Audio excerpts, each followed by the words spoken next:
In the spring of 1925, a charming, impeccably dressed man checked into one of the finest hotels in Paris. Over the next few weeks, armed with nothing but a forged letter and an extraordinary gift for lying, he would sell the Eiffel Tower, France's most beloved landmark, to an unsuspecting businessman. And when he got away with it, he would calmly return and try to sell it all over again. His name, or at least one of his many names, was Victor Lustig. Born in a small town in the old Austro-Hungarian Empire, he was brilliant, restless, and utterly allergic to honest work. He spoke 5 languages fluently, carried a small library of false identities, and possessed a smile that could talk the watch right off your wrist. The police of 2 continents would come to know him as the smoothest con man alive. Lustig had learned his trade on the great ocean liners crossing the Atlantic. Trapped at sea with bored, wealthy passengers, he ran his favorite scam, a small, polished wooden box he called a money printing machine. He claimed it could perfectly duplicate $100 bills. He'd sell the magic box for a small fortune, then be 3 countries away by the time the buyer discovered it only ever produced the 2 real bills hidden inside. By 1925, Lustig had arrived in Paris, hunting for his next mark. He found it not in a person, but in a newspaper. Over coffee one morning, he read a short article about the Eiffel Tower, then just 36 years old. The piece explained that the great iron tower was rusting badly, ruinously expensive to maintain, and that the city was quietly debating whether it was even worth keeping at all. To any ordinary reader, it was a dull scrap of civic news. To Victor Lustig, it was the opportunity of a lifetime. If the city itself wasn't sure it wanted the tower, then who would question a quiet government plan to be rid of it? In that single instant, the most audacious confidence trick in history took shape inside his mind. He would sell the Eiffel Tower for scrap iron. Lustig moved like a true professional. He had counterfeit government stationery printed, official-looking, embossed, and utterly convincing. On it, he wrote letters identifying himself as the Deputy Director General of the Ministry of Posts and Telegraphs, the very agency that conveniently oversaw the tower. Then he invited 5 of the city's most successful scrap metal dealers to a confidential meeting at the elegant Hotel de Crillon.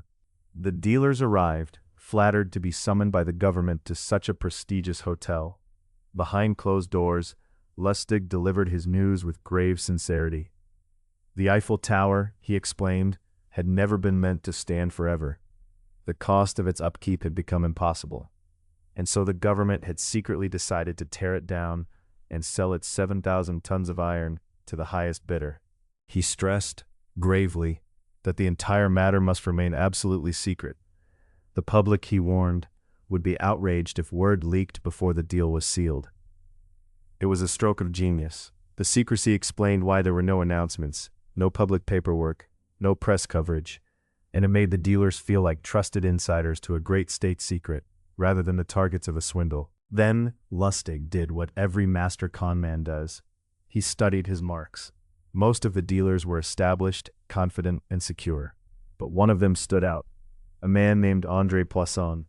Poisson was wealthy, yet deeply anxious, an outsider who longed to be accepted by the Paris business elite. He believed a deal this big could finally make him somebody. Lustig had found his victim. To complete the illusion, Lustig hired a chauffeured limousine and gave the dealers a grand official tour of the tower, playing the busy, self-important bureaucrat to perfection. He fielded their questions, casually name-dropped ministers, and let slip just enough confidential detail to make the whole affair feel undeniably real. By the end, Poisson was desperate to win the bid, exactly as Lustig had intended. But there was a problem. Poisson's wife had grown suspicious. Why all the secrecy? Why the constant rush? Why was a senior government official meeting them in a hotel suite rather than a ministry office? Her doubts threatened to collapse the entire con. A lesser swindler would have panicked and fled. Victor Lustig did the exact opposite. He turned that suspicion into his final, fatal hook. Lustig arranged a private meeting with Poisson alone and confessed, in a lowered, shameful voice, a humiliating secret. As a mere government official, he admitted, his salary was insultingly small, To push such an important deal through quickly, he hinted, he would need a little something extra, a discreet bribe paid quietly on top of the purchase price. It was the masterstroke. The very moment Lustig asked for that bribe, every last doubt in Poisson's mind simply evaporated. Of course the man was corrupt. All officials were corrupt. And a corrupt official was proof the deal was real, for surely no con artist would ever risk asking for a bribe. So Poisson paid for the Eiffel Tower in full and handed over the bribe on top, grateful for the privilege. With a suitcase full of cash, Lustig didn't linger a moment. He boarded a train to Vienna and vanished, leaving André Poisson clutching a worthless bill of sale for a tower that had never, for 1 second, been for sale. From the safety of Austria, Lustig waited nervously, scanning the newspapers each morning, certain the scandal was about to break across every front page in France. But the scandal never came. André Poisson, humiliated beyond words, simply could not bear to admit that he, a respected businessman, had bought the Eiffel Tower from a total stranger, so he told no one.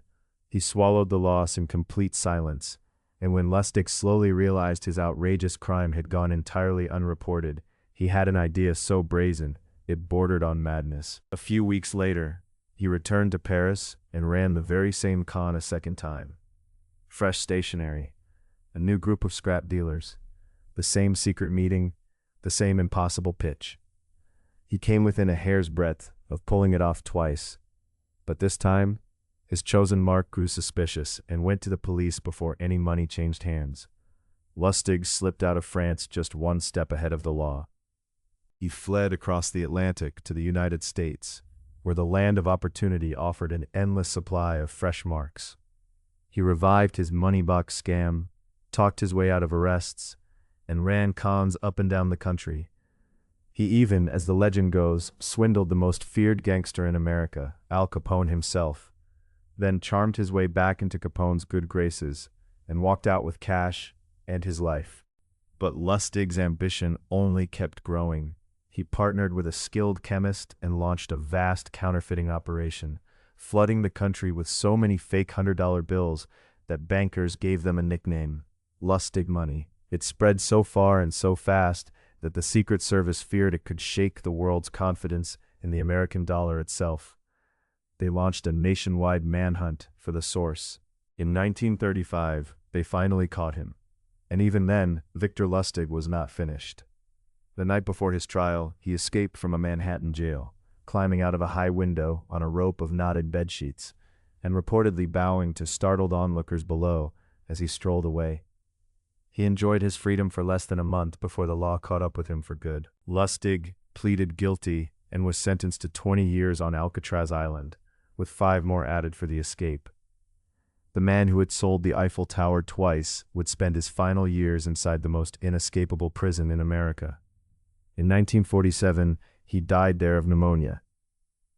And on his official record, his occupation was listed, with perfect irony, as apprentice salesman. Lustig left behind a chillingly elegant code he called the 10 Commandments for con men, lessons in patience, charm, and listening that swindlers still quietly study to this day. He proved that the greatest weapon in any con isn't a gun or even a lie, but the victim's own desire to believe.